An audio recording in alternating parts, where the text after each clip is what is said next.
Throngs have been mustered and the Dwarfs have been fully released for Warhammer the Old World.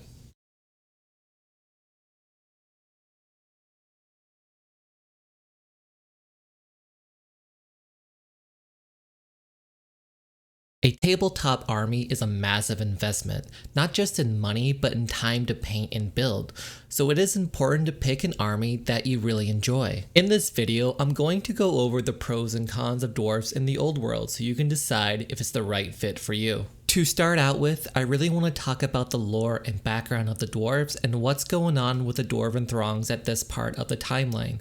I just feel like flavor and background's a very important part of a Warhammer army. And accurately explaining where the dwarves are at this point in the old world is actually kinda hard. Dwarves have one of the more grim dark stories in the setting.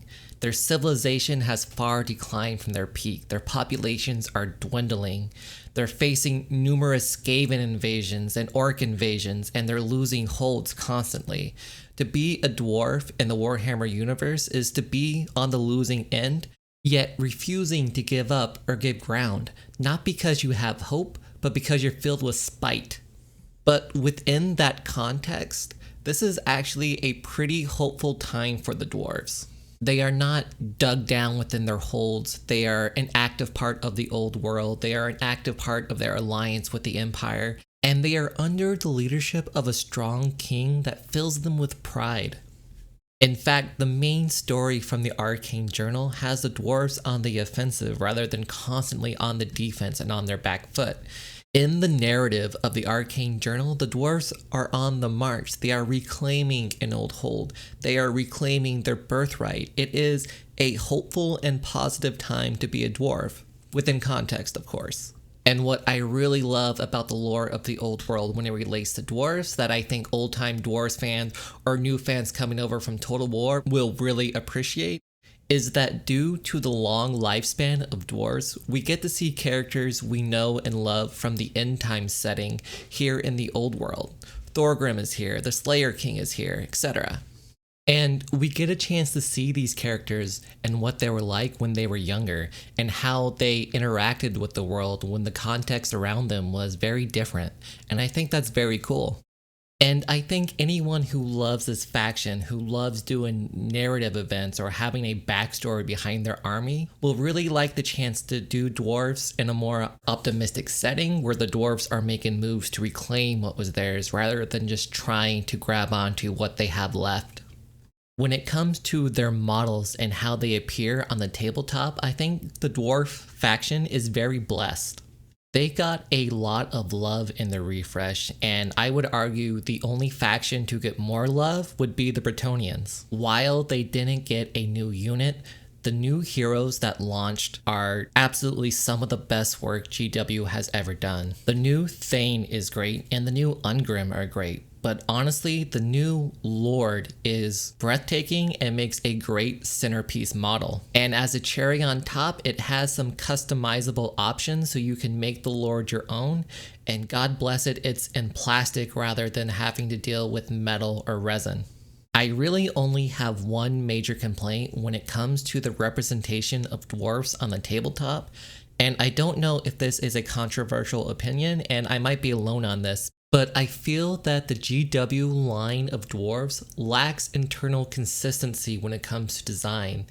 They go to extremes from incredibly dopey to incredibly serious and grim, and not a lot of middle ground. I feel like some of the models are properly grim dark. They're grim, they show the story of the stalwart and stubborn and cursed dwarfs very well, and I feel like other models are more whimsical and joyful and silly. And this shift in identity mostly comes from comparing the older sculpts to the newer sculpts in the same range. For example, if we compare the Slayer command group with something like the Ironbreakers, I do think there's some stark differences with the design philosophy behind them. The old Slayer sculpts are making silly faces and their bodies are basically beards with legs and arms, whereas the Ironbreakers have a grim look on them. They're in this awesome armor and they're better proportioned. Whereas in like a Bretonnian army or an Empire army, I feel like the older models can blend very well with the newer models. And I don't feel that's the case with the Dwarves. And if you're purely using Games Workshop, you're just gonna have to make it work. And again, that's just my opinion. I know a lot of people have a lot of love for the old dwarf models, but I am not one of them. If I was making a dwarf army right now, I would be filling in those gaps with a lot of third-party miniatures. And speaking of third-party miniatures, if you like the newer style dwarves, Highland Miniatures does an absolutely great range. And I know I talk about that producer a lot when I do these faction videos, but they constantly produce really great content, and I think their dwarves are great. If you want them to match your Games Workshop dwarves, however, you might have to scale them down slightly when they're printed. If you like the more old hammer kind of dopey style, M0M Miniatures do a very nice line. I would try to do the 3D prints rather than getting them printed though, because to match your old hammer models, they will have to be scaled down just slightly. It's also worth noting that they do Imperial Dwarfs that really match GW's old Imperial Dwarf style. And no matter what style dwarf you like, M0M do really cool dwarf scenery that you could use both as unit fillers or as just stuff for your tabletop. They're really great, check them out. There are a few other really good third-party manufacturers for dwarves, but I can't list them all. My best recommendation is go to the 9th Age forums, find their forum section on dwarves, and in it they'll have a thread that goes over all the dwarf models that they can compile together. There'll be conversations about how they look compared to scale and everything else. If you're using third-party miniatures in any way, this is a fantastic resource. As for how they play on the tabletop, I think that's the most fascinating thing about dwarves in this edition. The most important thing new players probably want to know is, do they look and play like they do in the Total War Warhammer games? And to that, I can say absolutely yes. If you are a new dwarf player coming over from Creative Assembly's Total War games, the army you build on the tabletop will resemble what you have in your video game, which is very, very cool. But when looking at it from just the tabletop game, the Dwarven holds play a very interesting role in the meta. At a macro level, the old world, this edition of Warhammer Fantasy, is dominated by dragons and large monsters and cavalry, and dwarves have none of these things. Magic is also very strong in this edition, and dwarves don't have that in the traditional sense either. And that's not to say that the dwarves are weak this edition, because I don't believe that. I think they're just played differently and they stand out from the other factions. In the older editions, the dwarves were played largely as a gun line. You set up in your deployment area, the movement phase and the magic phase were for lesser races, and you just try to shoot your opponent off the board from your corner. This was always a lot of fun for the dwarf player and was always very effective, but might not be as fun for their opponent. And this style of list will probably still do okay in casual settings, and I imagine most players will play against these kind of dwarf lists. But the fact remains that both shooting and artillery took a massive nerf in this edition of Warhammer Fantasy. So if you want to play dwarves at a higher level, you're going to have to find different strategies. No matter what you do with dwarves, there's still going to be a reactive army. There's still going to be an army that wants your opponent to come to you, but you just have to adapt and be more aggressive than in previous editions, and you're going to make use of a lot of different units that weren't very popular in older editions. A hyper-competitive dwarf list will probably have a lot of gyrocopters, a lot of rangers, which are very efficient, and a lot of iron drakes, which are really good in this edition. And for a lot of old-timers, that might be really exciting. For a lot of other people, they might be annoyed that the army that they had in the past will have to be updated and new units purchased to really play dwarves at a higher level. And because the dwarves have some obvious deficiencies, you're going to have to play relatively efficiently and build relatively efficiently to even play in a casual setting. As I mentioned before, the dwarves have no access to heroes on monsters or cavalry units. A dwarf king or a dwarf thane can certainly be kitted out to beat a dragon, but because your movement is so terrible, It would take an opponent making a massive mistake to even get into combat with said dragon. And if you're an old timer, you might remember that in previous editions, the answer to units like Dukes on Pegasus or Dragons would be to gun them down with cannon fire. But that math just doesn't add up in the old world. If you take what's about to be the average loadout for an opponent's dragon, it will take on average 25 cannon shots to bring it down, which is just not reasonable. Your cannon fire is probably best used elsewhere.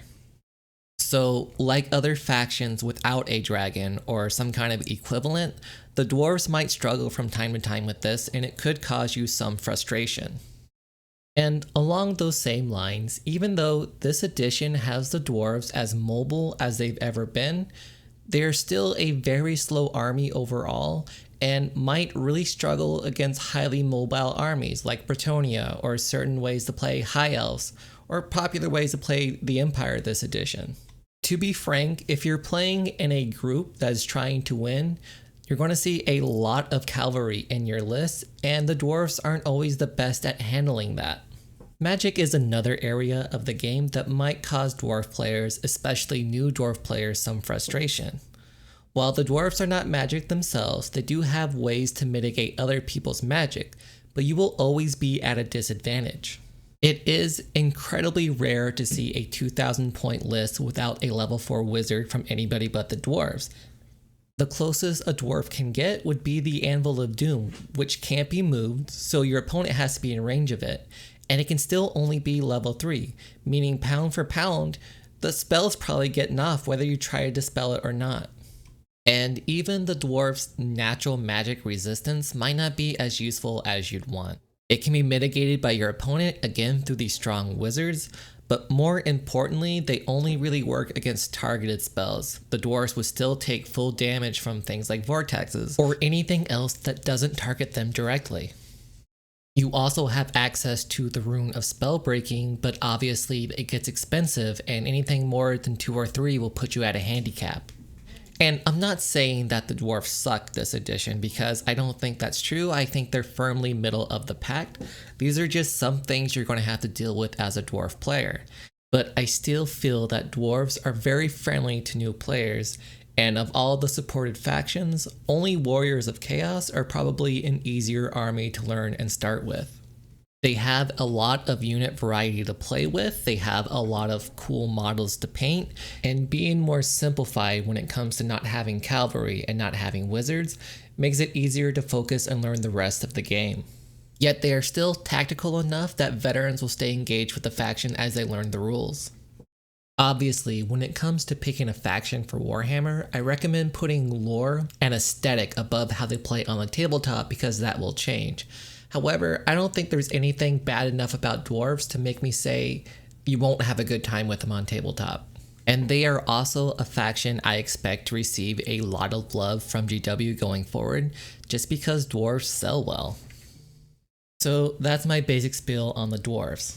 For a quick summary, they play a lot like what you'd expect them to play if you're coming from the Total War games. They're going to be a very reactive army, and they're going to be about middle of the road because they are limited by their lack of access to cavalry, heroes on monsters, and even magic. And while they are simple to start out with, they have a lot of tactical depth to them, which will keep you coming back for a long, long time.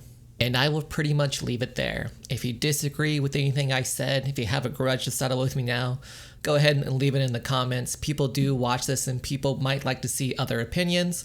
Otherwise, thanks for watching. I appreciate it.